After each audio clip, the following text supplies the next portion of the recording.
Hai, hello, salam sejahtera Malaysia. Selamat datang ke channel Fels Lifestyle. Terima kasih kerana terus setia dan terus bersama di dalam channel ini. Himpunan Turun Anwar pada 26 Julai ini antara satu perkara ataupun satu isu yang paling diminati oleh kepimpinan politik, oleh peminat-peminat politik seluruh Malaysia, seluruh tanah air. Kenapa diminati isu ini? Pertama, sebab nama himpunan ini Turun Anwar. Dan kedua pula, persoalan paling utama. Anwar turun, siapa naik? Bagi saya, itu adalah dua perkara yang menjadikan isu ini semakin panas. Saudara-saudara, berapa yang hadir dalam perhimpunan ini menjadi tanda tanya. Tapi salah satu kepimpinan Perikatan Nasional telah membuat ramalan. Ramalan ini pasti menggemparkan. Kerana jangkaan bekas MB Perlis tersebut jauh lebih tinggi berbanding angka polis, yaitu 10.000 hingga 15.000 orang. Tapi Syahidan Kasim meramalkan himpunan Turun Anwar boleh sampai 500.000 orang. Sebelum saya teruskan isu ini, saya nak kongsi kepada Anda di luar sana yang mungkin sedang mengalami apapun juga jenis penyakit, kencing manis, gout, darah tinggi, kolesterol, penyakit melibatkan hati, jantung, paru-paru, buah pinggang, perut, dan macam-macam lagi. Penyakit kulit pun boleh. Sekiranya Anda mengalami apapun juga jenis penyakit, nak cari ikhtiar untuk sembuh. Ini adalah produk terapi imun. Produk ini adalah untuk mendidik, meningkatkan, menyeimbangkan sistem imun badan sehingga mampu melawan berbagai jenis penyakit daripada dalam. Jadi kepada Anda yang berminat dan ingin mengetahui lebih lanjut tentang produk ini, Anda boleh menghubungi saya di nombor yang tertera.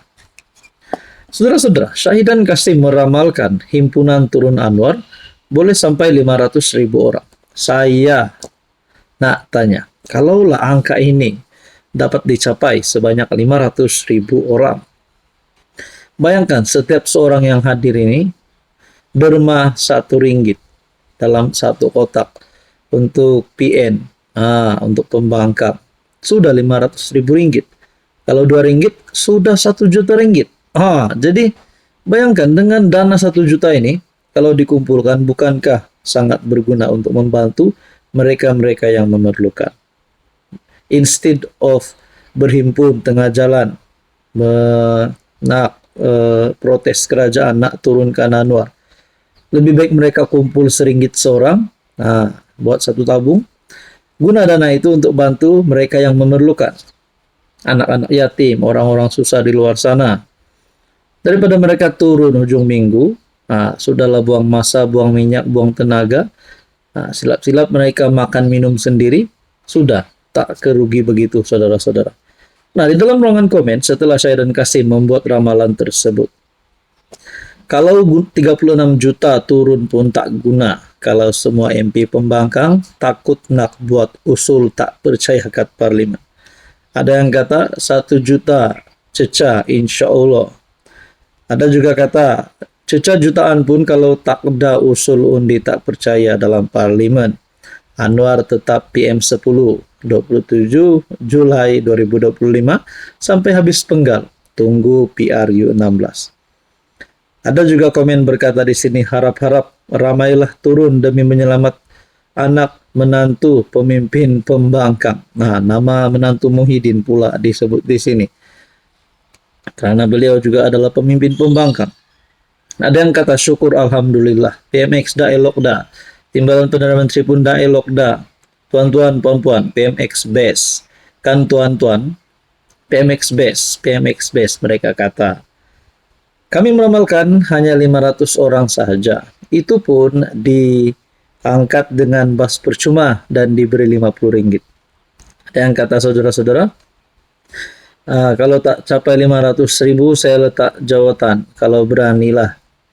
Jadi di sini beberapa komen-komen yang bagi saya salah satu sindiran kepada Syahidan Kasim yang meramalkan 500.000 akan turun. Merepek saja 500.000. 500.000 orang termasuk dengan bayang walaun walantit sekali. Mimpi di siang hari, kalau kat luar negara saya percaya.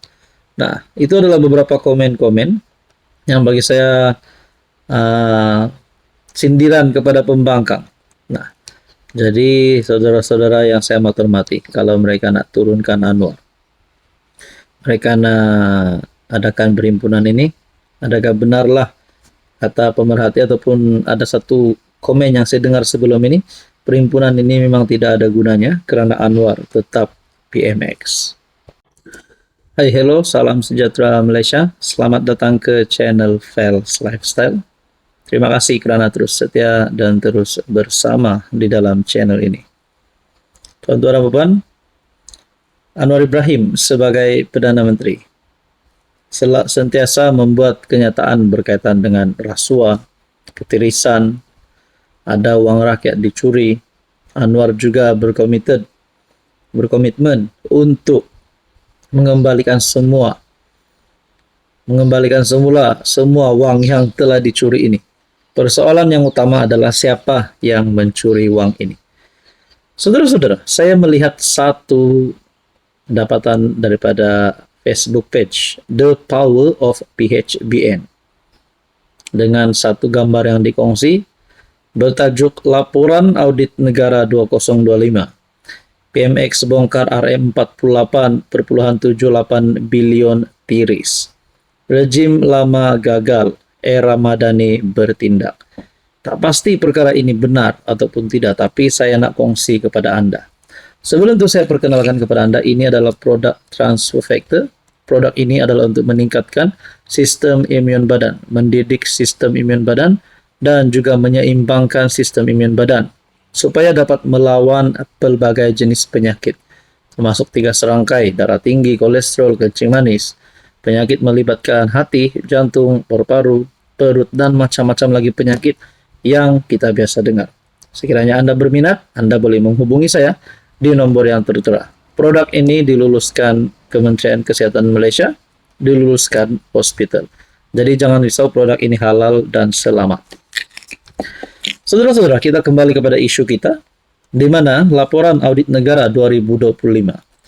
PMX bongkar RM48,78 bilion tiris.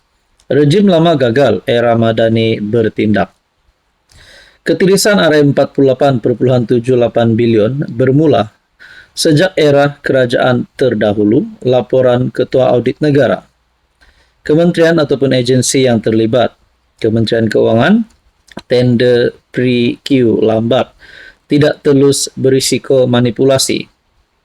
Felkra 2022-2024, pajakan 241,76 juta. Pajakan RM241,76 juta tanpa dokumen lengkap dan penilaian risiko. Kementerian Perdagangan Dalam Negeri, subsidi minyak masak gagal sampai kepada sasaran. Tentera Darat 2020 hingga 2023, projek kenderaan Gempita RM7.8 bilion lewat. Penalti RM162,75 juta hanya dituntut kemudian. UKM, 3 tender bernilai RM500. Maafkan saya, 3 tender bernilai RM58,45 juta tidak ikut prosedur. Zaman terlibat 2020 hingga 2024. PN Muhyiddin Yassin, subsidi dan kontrak awal. Barisan Nasional Ismail Sabri, projek Felkra dan kesinambungan. Kerajaan Perpaduan Anwar Ibrahim, audit dibentang, tindakan diambil. Tindakan pemulihan RM157,73 juta 2024 hingga 2025 berjaya dikutip semula. Penalti cukai DSB. 22 penambahbaikan dikemukakan. Siapa yang bertanggung jawab yang patut disiasat kementerian, agensi dan kontraktor. Kesimpulan, RM48,78 bilion nilai projek diaudit. PMX bertindak pulih dan kuat kuasa undang-undang audit. Sumber laporan Ketua Audit Negara. Nah, saudara-saudara, ini satu dapatan saya melalui Facebook page PHBN. Dengan zaman yang terlibat di sini, zaman era Muhyiddin dan Ismail Sabri. Kalaulah mereka berdua ini terlibat dengan ketirisan yang sangat banyak ini, dan ada salah laku yang melibatkan nama mereka yang boleh membuat mereka dibuktikan bersalah. Kalau begitu, adakah mereka boleh dikenakan tindakan undang-undang sehingga boleh ditangkap? Nah, saudara-saudara, Anda boleh lihat sendiri melalui Facebook page The Power of PHBN.